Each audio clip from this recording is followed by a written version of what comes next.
Bun găsit, dragii mei! Un nou tutorial pentru voi, special pentru cei care vor să învețe, dar și pentru cei care sunt la început de drum. Hai să vedem despre ce e vorba. Avem un PA5X de față, de la Korg. Și așa cum am făcut și la alte modele, PA2, 3, 4 și așa mai departe, v-am arătat tutoriale și așa mai departe. O să vedeți și aici un mic tutorial. Basic, să zicem așa, cam cum creăm un style, cam care ar fi procedura, cam care ar fi, nu știu să zic așa, principiile de care ar trebui să ținem cont. Este bine să ne facem stylurile de la 0, în PA5, samplerele la fel, ca să întâmpinăm cât mai puține erori. Asta e situația. Hai să vedem despre ce e vorba. Rec Edit, New Style, Yes. Da? Prima dată îmi selectez tempo-ul la care vreau să lucrez. Apoi, metrica, da? Pot să fac ora pe 2 a 4, pe 4 a 4 și așa mai departe. Însă, da, rămân la 4 a 4. Aici îmi selectez măsura, câte vreau. Da? Pot să-mi aleg câte vreau eu. Da? Nu o să ajung niciodată așa. Eu vă fac basic, uite, chiar pe o măsură o să vă las, să vedeți cât de simplu este și cum se lucrează. Am selectat toba.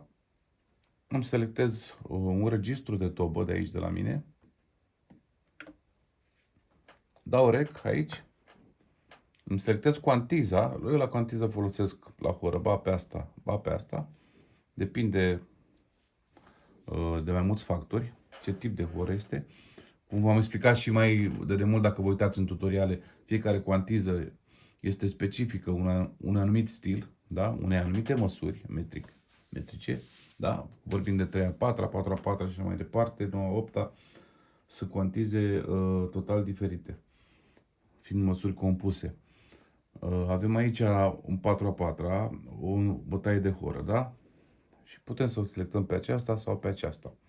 O să vedem că asta ne ajută foarte mult pentru țambal. Da? Nu este greșit să o folosim și la bas și la tobă și așa mai departe. Dar eu o să o folosesc așa. Bun. Hai să-i dăm drum. Batem toba. Simplu, curat, o măsură. Rec.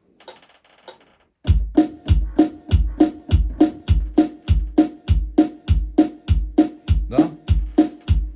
Avem toba. Eu nu am activat metronomul. Poți să activezi și metronomul dacă vrei. Dar odată ce te obișnuiești cu clapa și cu ritmurile, nu mai ai nevoie de metronom. Cel puțin eu. Acum, voi știți. Am bătut toba mare și premierul.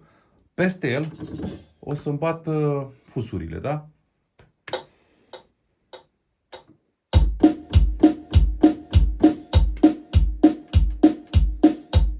Mi-am bătut fusurile. Așa vreau să sune hora mea. Apoi trecem la bas. La registru bas, la fel. Selectez ce vreau eu de aici. Hai să vedem. Un bas aici. I-am dat rec. Acum vedem că s-a activat și funcția care recunoaște acordurile, da? Nemai fiind pe tobă. Acum trebuie să ne punem o tonalitate în care vrem să lucrăm. Să zicem că lucrăm de la do, da? Suntem pe CV1 după cum vedem. Și acum lucrăm strict gama majoră. Și o să lucrăm din do. Măsură simplă de una.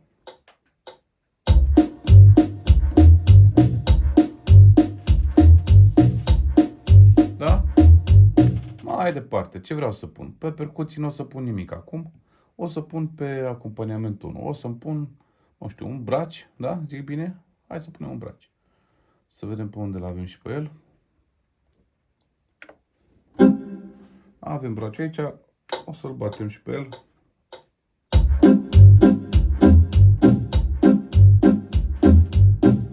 Mai departe, stop. Vreau să pun și o chitară ceva. Ia să vedem ce găsesc eu pe la mine pe aici.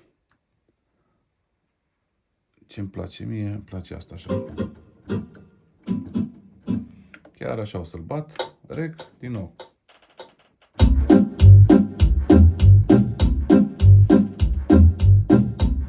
Da? Perfect, trecem mai departe. Ce mai vrem să avem în orchestră? Nu știu, vrem să avem un țambal. Da? O să căutăm un țambal pe aici pe undeva. Și o să lucrăm cu el.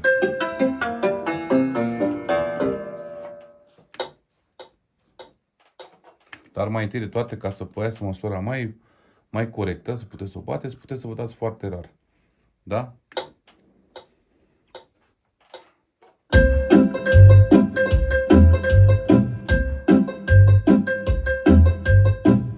Și ce vă povesteam mai înainte? Măsura, da? Pentru țambal de cuantiză. Ca să o dau la viteză și așa mai departe, se va încăleca, nu va fi cum trebuie. Cel puțin pe proiectul ăsta. Și apoi îmi selectez cuantiza asta care e specială pentru țambal.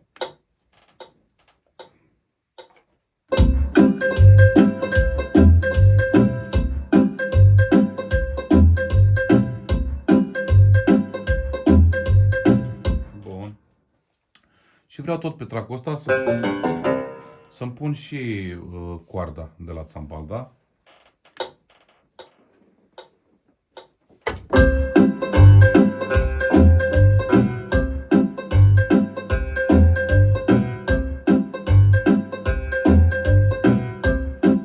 Corect? Putem să intrăm la Event Edit și să luăm la editat. O să bifăm controlerele, să nu ne mai apară deocamdată.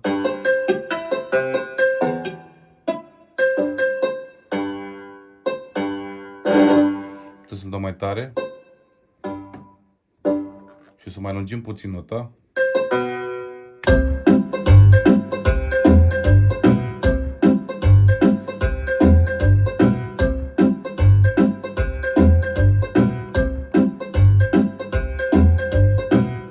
Da? Și așa mai departe. Următorul track. Ce mai am nevoie? Vreau să-mi pun, nu știu, ce să mai punem noi? Un acordeon? Gen burduf, nu? Hai să vedem ce găsim pe aici. Uite unde stă scurt așa.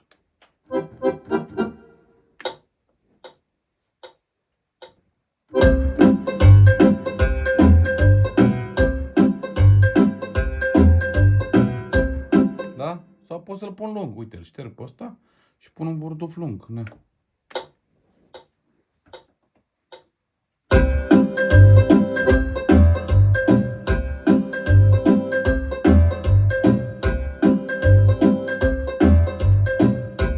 Da? Cam asta e treaba.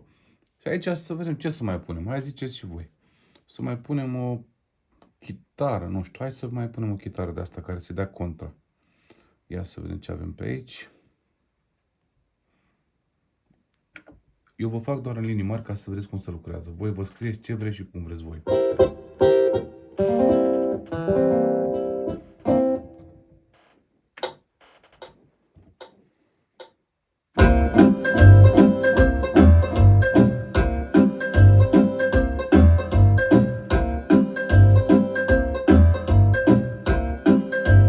Da? Să zicem. Acum avem, să zicem, basic-ul făcut. Măsurile de bază bătute. O să intrăm frumos aici pe mixer și o să începem mixul lor. O să dau chitara asta mai încet. O să dau și burduful ăsta mai încet. Da? O să le pun la 71. Chităruța asta chiar pot să dau mai tare, să îi dau puțin accenți. Braciul, să zicem că lăsăm așa, percuțiile n-am, oblalele. Toba o lăsăm așa, basul lăsăm așa, ca idee, ca volume. Da? Apoi intrăm pe EQ și ascultăm. Și vedem aici, pe tracul ăsta, care mai trebuie un pic de medie. Da? Și un pic de înaltă.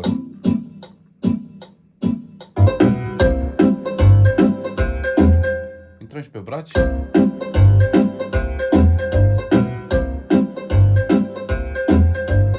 Perfect. Aici la chitara asta ultima o să iau din bas și o să mai reduc din volum. Perfect. O să dau, o să intru aici la FX și o să selectez așa, asta îmi place mie. Aici îi punem un 3-2 și fac așa. Da? Și ascultăm ce se întâmplă. Bun, e mult mai pufos, doar că e foarte mult. Și dacă e foarte mult, avem două variante. Ori reducem de aici, ori de pe fiecare track în parte, da? Cum e acum, ar fi perfect. Dacă o să să-l iau pe bas, l-am luat după bas, o să-l iau și pe chitara asta și o să-l iau și după braci, dar nu de tot. Braciul cu chitara, da? Bun. Până aici e bine. Hai să-i facem și țambalul, dacă tot suntem aici la el. Țambalul ar fi ăsta. Bun. O să-i batem așa, simplu. O să-i punem ăsta, banda de filtraj.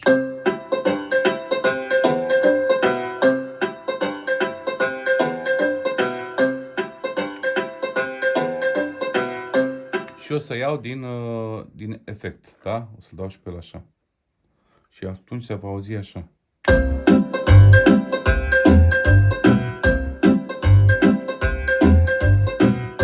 Să zicem că îmi place ce am făcut până aici, da?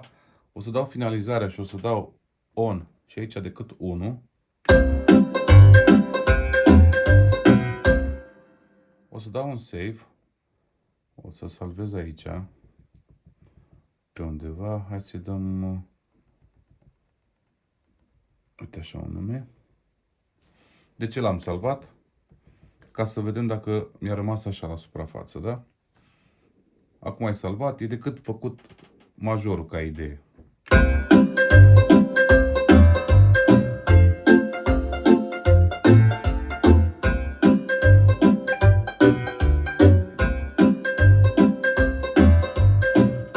Bun, ce am observat aici la prima vedere?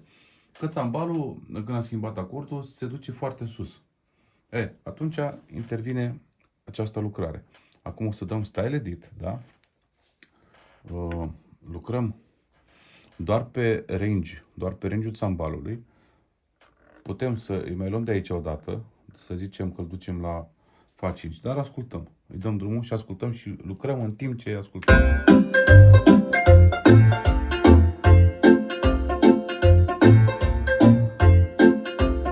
N-am decât majorul. Să zicem că îmi place așa, da? L-am lăsat așa. Pot să-i fac în felul ăsta. 1 pe 2 all. Am copiat tot ce e pe CV1, l-am copiat pe CV2. Și apoi încep lucrul, l-am făcut minor.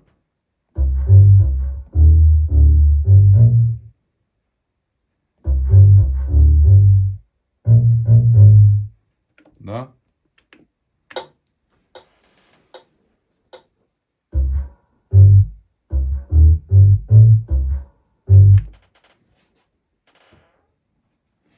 Așa.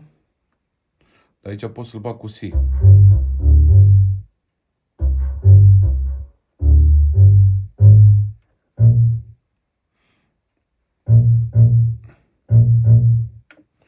Asta e cam o problemuță aici.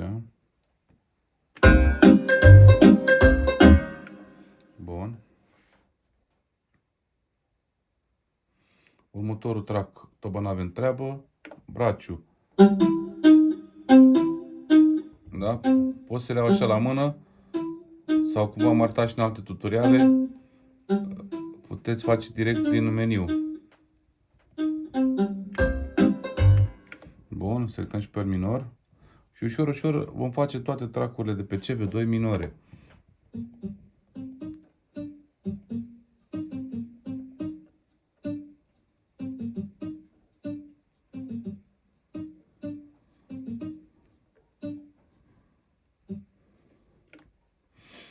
Așa.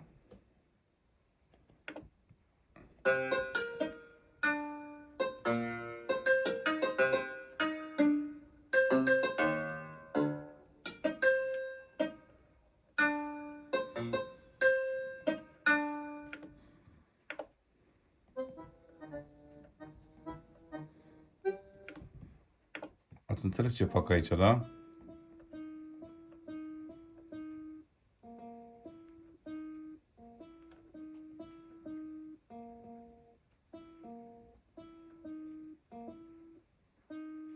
Selectăm și pe minor aici.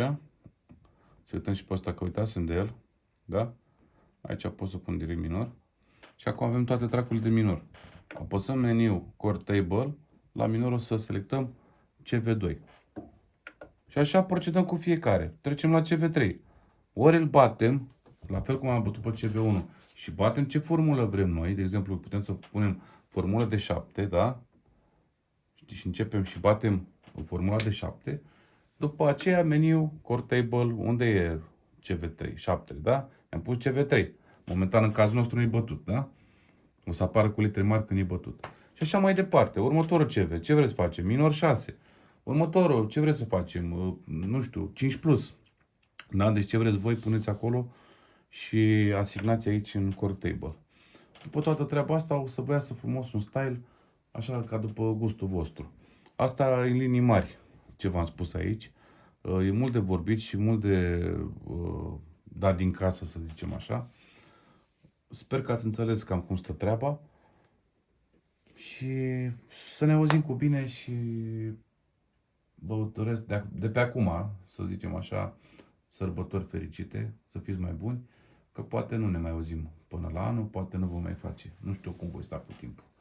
Fiți mai buni și să aveți parte numai de bine în jurul vostru, că nu trăim 1000 de ani, nu trăim nici măcar 100. Rare ori apucăm 100 de ani. Așa că hai să fim cum trebuie, că e cel mai bine așa. Vă pup și vă doresc tot binele din lume.